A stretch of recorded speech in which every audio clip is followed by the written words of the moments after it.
Temperaturat e larta të ditëve të fundit kanë përfshirë edhe Elbasanin. Qytetarët ankohen për vështirësi, duke theksuar ujin me orare të reduktuara në çezmat e pakta të qytetit, mungesën e makinave të pastrimit për freskimin e rrugëve, si dhe gjendjen problematike të banjove publike. Ne jemi pensionistë, do të them drejtën gjem të bukahie.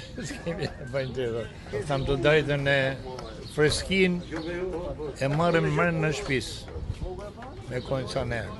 Por jashtë është e vështirë.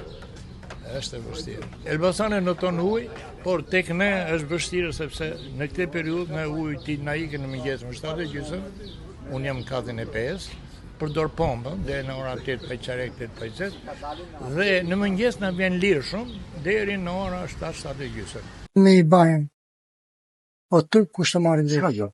Edhe ku të shkojnë në Europë, kështu shkojnë në Europë. Me i bajnë dhe ja bajnë që është në veshën sakë.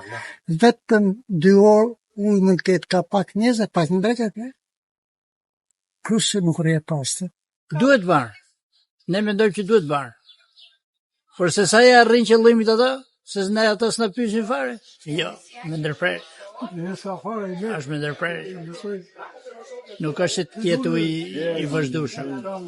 Sidomos njerë këta vitet domethënë kemi një vitet sa, që gjë jo po e rregullojmë, kanë hyrë, kanë prishë edhe rrugët i kanë bërë. Nuk ja afroj, po kush ja afron, po ku janë? Ku janë? S'ka, s'lagen as rrugët as. Lekën e marrin, puna nuk bëhet. S'janë të majtosh. Edhe këto që janë i mbyllin. Nuk janë, vetëm ke parku që është hapur. Ja kjo herë pas here mbyllet. Kjo vapa do t'i ketë. Mendimi është i mirë, llafi. Është i mirë. Po ku është? Ku po bëhet? Ç'a po bëhet?